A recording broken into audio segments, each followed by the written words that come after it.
देखिए, बांग्लादेश में हिंदुओं के साथ जारी हिंसा के मामले में एआईडीयूएफ के अध्यक्ष बदरुद्दीन अजमल ने एनडीटीवी से बात की है। हमारे सहयोगी मनोज्ञा लोईवाल के साथ एक्सक्लूसिव बातचीत के दौरान उन्होंने हिंसा की निंदा की और वहीं घुसपैठ के मुद्दे पर भी उन्होंने सवाल उठाए हैं। इसके अलावा कई अहम मुद्दों पर अजमल ने अपनी प्रतिक्रिया दी है। आपको दिखाते हैं बातचीत कि अजमल ने बांग्लादेश में जारी हिंदू विरोधी हिंसा पर क्या कुछ कहा।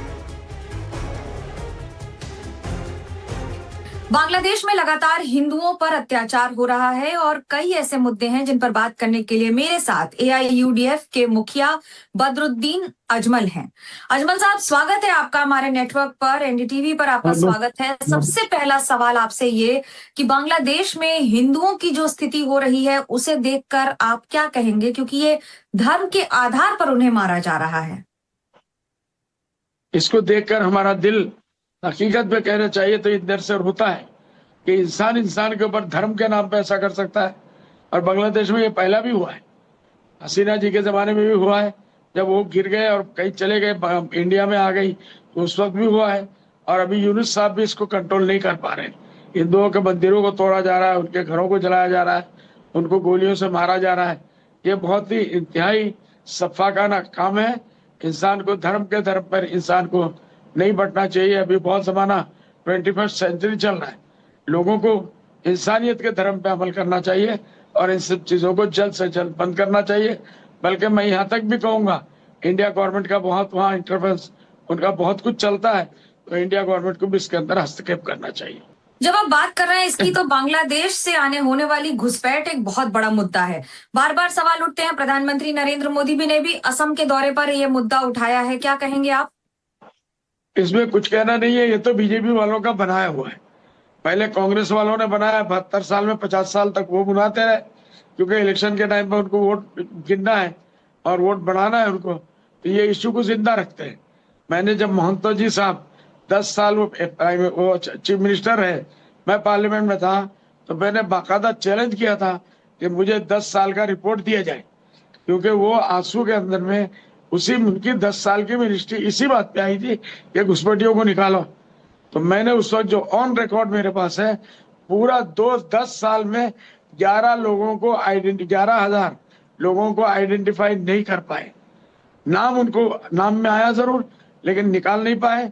और 100-200 आदमी को भी वो घुसपैठियों को या बांग्लादेशी दरद-दादियों को निकाल नहीं पाए, क्योंकि नेचुरली हकीकत में कुछ था ही नहीं। लोगों को अपने अजमल साहब, अगर घुसपैठ गलत है तो फिर पुशबैक गलत क्यों है?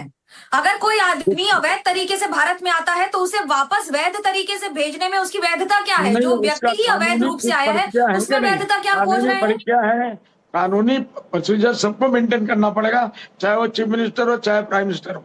हम कानून से ऊपर कोई भी नहीं। कानून, हमारा संविधान क्या कहता है कि उसको पहले आइडेंटिफाई करो और उसके बाद जो है उसकी जितनी इंक्वायरी है, जो है वो सब इंक्वायरी पूरी करो। उसके बाद अगर जरूरत है या पकड़ा जाता है तो घुसपैठ करो, उसको निकालो, पुशबैक करो, वी आर विथ यू। लेकिन ये नहीं हो। मतलब यह है कि चोर चोरी करे लेकिन उसे चोर नहीं साबित करना, या चोर साबित करने का काम भी उसका जिसके घर में चोरी हुई, ये कैसे संभव हो सकता है? बताइए मुझे। ये नहीं है, देखिए समझने का फेर है।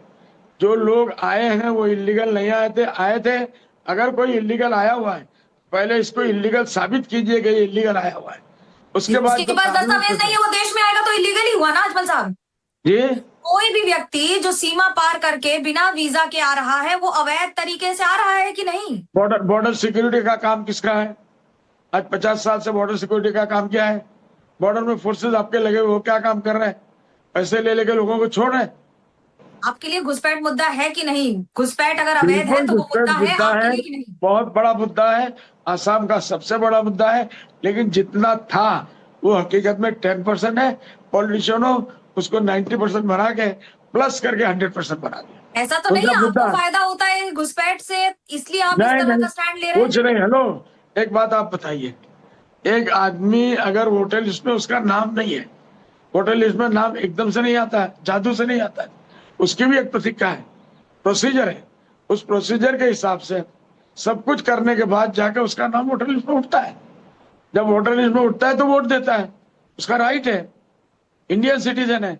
प्रधानमंत्री नरेंद्र मोदी ने कहा कि कांग्रेस ने असम की हालत खराब की है पिछले 6 दशकों में, आजादी से लेकर अब तक। क्या आप इस बात से सहमत हैं और क्यों? बिल्कुल बिल्कुल हम भी सहमत है, 100% सहमत है। हमारा जो हुआ 60-70 साल में 50 साल कांग्रेस गवर्नमेंट को हमारे मुसलमानों ने वोट दिया। किसी को भी पकड़ लिया ले जाके जेल में डाल देते हैं। शुरू किसने किया? तरुण गोगोई साहब ने शुरू किया। डिटेंशन कैंप बनाया, तरुण गोगोई साहब ने बताया। इसलिए सारा का सारा पूरा दोष जो जाता है वो कांग्रेस में भर जाता है।